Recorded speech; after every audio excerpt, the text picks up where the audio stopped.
Hello, my friends. The deadbolt slides home with a soft, final click that echoes like a gunshot in Emily Harper's mind. Inside the bathroom, the playful splashing stops dead. Two voices, Ryan's and Kayla's, freeze mid-laugh, then explode into frantic confusion. Emily, babe, open the door, this isn't funny. Ryan yells, pounding hard enough to rattle the frame. Kayla's panicked whimper follows. Emily doesn't flinch. She presses her forehead to the cool wood, lowers her voice to a whisper that somehow cuts straight through the chaos, and says, "You have 48 hours. Use them wisely." Silence falls like a guillotine. If that chill just crawled up your spine, smash subscribe right now, drop a like, and tell me in the comments what state you're watching from, because this one hits way too close to home. Raise your hand if you've ever come home early and found something you can't unsee. Maybe it was a text lighting up a phone screen, a strange car in your driveway, or lipstick that definitely wasn't yours. For most of us, those moments shatter everything we thought we knew about our perfect little lives. Because in America, we love our quiet cul-de-sacs, our Friday night high school football games, our matching his and hers SUVs, parked side by side like nothing could ever go wrong. We post the Christmas card photos, we wave at the neighbors, we believe the fairy tale. And then, one ordinary Tuesday afternoon, the fairy tale rips itself apart. That's exactly what happened to 34-year-old Emily Harper on June 14, 2023, in Roswell, Georgia. She walked through her front door carrying grocery bags, heard splashing upstairs, and discovered her husband in the bathtub with the neighbor. The video you're watching right now is titled exactly what went through her mind the second that door locked. My husband was in the bathtub with our neighbor. I locked the door and made my plan. And trust me, what she did over the next 48 hours is going to make your jaw hit the floor. To everyone else, the Harpers were the couple goals people posted about on Facebook with heart eye emojis. Emily Harper, 34, gorgeous in that effortless Southern way, always had her blonde hair in a perfect messy bun while she volunteered at the elementary school book fair.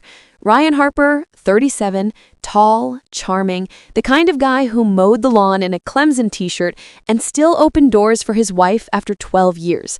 They lived on Pine Grove Lane in Roswell, Georgia, one of those master-planned cul-de-sacs where every mailbox is brick and every kid rides the same lime green bus. Saturday mornings smelled like charcoal and bounce house vinyl because someone was always throwing a neighborhood barbecue. Emily organized the PTA bake sales. Ryan coached t-ball and mixed the strongest margaritas on the block. Their two little boys, ages 6 and 8, were the ones running through sprinklers while the adults pretended life was one long Instagram filter.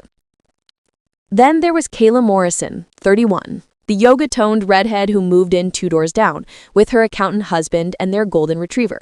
She brought homemade banana bread the day they arrived, posted ring light selfies in Lululemon, and always waved a little too long when Ryan washed his truck. To the outside world, Pine Grove Lane was pure Americana. Flags on porches, 4th of July golf cart parades, group text about whose turn it was to host book club. Nobody saw the cracks. Nobody ever does. Not until the grocery bags hit the hardwood floor and the fairy tale curdled into something much darker. June 14, 2023 started like every other Wednesday in the Harper house. Emily kissed the boys goodbye at preschool, promised she'd be back by noon, and headed to the Publix on Mansell Road. She only needed a few things: milk, dinosaur chicken nuggets, and the limited edition Cinnamon Toast Crunch her 8-year-old was obsessed with. Except the cereal aisle was wiped clean. Some influencer must have posted about it again. Annoyed, but not devastated, Emily checked out early and turned her white Suburban back towards Pine Grove Lane 23 minutes ahead of schedule. She pulled into the driveway at 11:07 a.m. Ryan's black Tahoe was already there, which was weird because he had a client lunch downtown. Emily grabbed the 2 lightweight bags, nudged the front door open with her hip, and froze. Upstairs, water was running. Not the quick shower kind, the long, sloshy, bathtub-filling kind. Then came the giggles, high, flirty, unmistakably female, followed by Ryan's low laugh, the one he used to give her on date nights years ago. Emily set the bags down without a sound. Her sandals made no noise on the hardwood as she climbed the stairs, each step slower than the last, like her body already knew what her brain refused to accept. The bathroom door was cracked open 3 inches, steam curling out like cigarette smoke. She heard Kayla's voice, breathy and teasing. "We have to be quick. She'll be back soon." Ryan's reply was a playful growl and another splash. Emily's hand rose on its own. She pushed the door wide. Time stopped. Ryan was reclined in their clawfoot tub, water up to his chest, arms spread along the porcelain like he owned the world. Kayla straddled him, naked, red hair dripping, her manicured hands braced on his shoulders. Their heads snapped toward the doorway at the same second. Ryan's mouth opened, but no sound came out. Kayla let out a strangled squeak and tried to sink lower, as if 6 inches of water could hide what Emily had already seen. For one endless heartbeat, nobody moved. Then the world slammed back into motion, and everything Emily thought she knew shattered into a million irreparable pieces. Emily didn't scream. She didn't cry. She didn't even blink. She simply reached forward, pulled the bathroom door shut with the softest click, and slid the hallway deadbolt home. The one they installed after their dog figured out doorknobs, a feature nobody ever thought they'd use on people. 30 seconds later, the pounding started. Ryan first, fists slamming hard enough to shake the frame. "Emily, open the damn door. This isn't funny." Then Kayla's higher, panicked voice. "Emily, please, it was a mistake. We can explain." Their words overlapped, desperate, already bargaining. Emily stood there for another 5 seconds, letting the sound wash over her like white noise, then turned and walked downstairs as calmly as if she were heading to book club. In the kitchen, she opened the fridge, took out the cold brew she'd made that morning, and poured it over ice. The clink of cubes sounded louder than the muffled shouting upstairs. She took one slow sip, set the glass down, and opened her phone. First text, to the preschool. "Hey, Miss Lauren, running 5 minutes late. Traffic on Holcomb Bridge is awful. Kiss the boys for me." Smiley emoji. Second text to her best friend Sarah in the neighborhood group chat. "Girl night tonight? I need wine and 0 questions." Sent before Sarah could reply. Third, she opened Ryan's work Slack on his iPad, typed, "Stomach bug hit hard, taking a sick day, sorry team," and hit enter. Upstairs, the pounding turned to kicking. Someone was trying to shoulder the door. Emily stared at the ceiling, took another sip of iced coffee, and started making a mental list. 48 hours.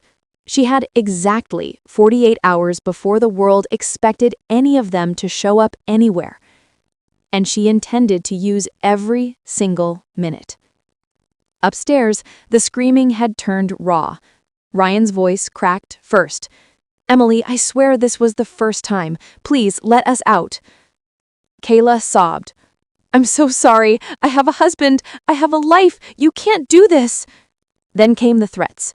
Ryan promised divorce papers, promised to take the kids, promised to call the cops the second he was free. Kayla switched to bargaining. New car, therapy, anything Emily wanted. The door frame groaned under repeated kicks, but that old deadbolt didn't budge. Downstairs, Emily moved like a ghost with a checklist. 11:27 a.m. She opened the Ring app, selected every camera, hit disable motion alerts, and delete last 30 days.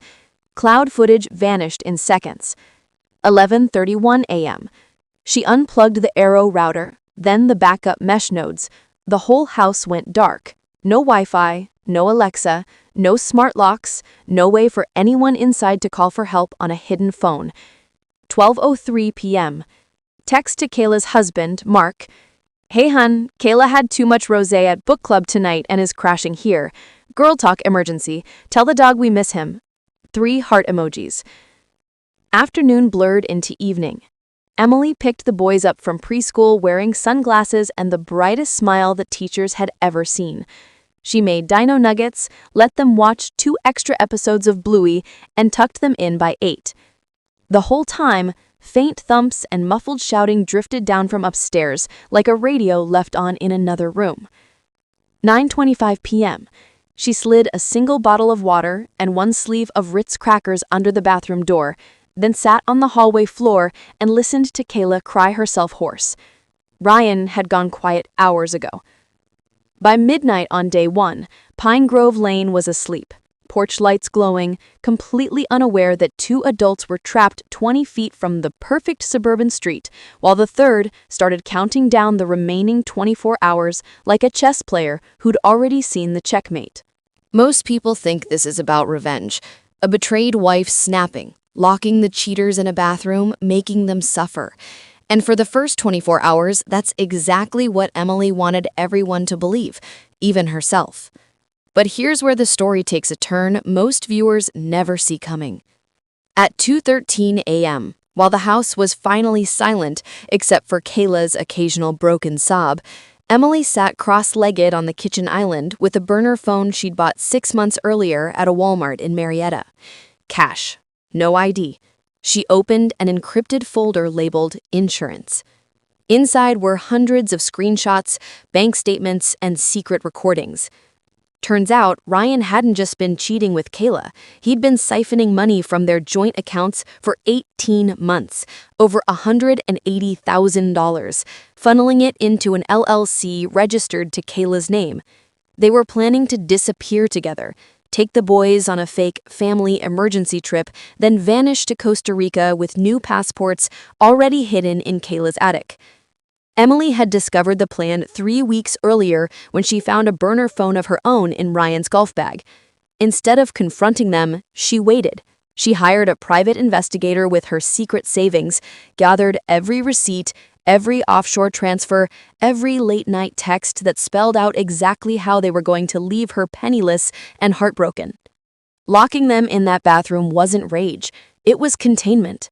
Every scream, every plea, every confession they made while trapped was being recorded in real time on that second phone, crystal clear evidence that would hold up in any courtroom. Emily wasn't just a scorned wife. She was building an airtight federal case for theft, fraud, and conspiracy. And in 48 hours, when that door finally opened, only one person was walking out free. Hour 42. The bathroom had gone eerily quiet hours earlier. No more pounding, no more threats, just the occasional drip from the faucet and the low hum of exhaustion. The water in the tub was ice cold now. Emily had shut off the hot water heater the night before. She could hear them shivering through the door.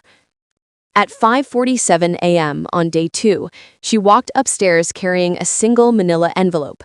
Inside was one item, an 8x10 glossy photograph she'd printed at the 24-hour CVS on Alpharetta Highway. Emily knelt, slid the photo under the door, and waited. 30 seconds of silence. Then Ryan's voice, raw and cracked, the first time it ever shook. "Emily, please, take it back." The picture showed their 2 little boys asleep in their beds, taken that same night. Tucked under each small arm was a brand new stuffed animal, a plush shark for the 8-year-old, a fluffy unicorn for the 6-year-old. Innocent, perfect. Except the tags were still on, and written on each tag with thick black Sharpie were the words, "Daddy picked these out for you in Costa Rica." Ryan knew exactly what it meant. If he and Kayla disappeared with the money and the kids like they'd planned, those toys would be the last thing his sons ever received from him, a goodbye gift from a father who was never coming back. That was the moment Ryan Harper finally begged, not for himself, for his children. And Emily just sat on the hallway floor listening, as the man who'd stolen her future cried like a child himself. As of 2025, Ryan Harper lives in a 1-bedroom apartment in Chattanooga, under strict probation after pleading guilty to felony theft and wire fraud. Kayla Morrison moved back to Ohio. Her marriage ended the day Mark saw the evidence packet Emily mailed him. The house on Pine Grove Lane sold at a discount. New owners ripped out the upstairs bathroom entirely.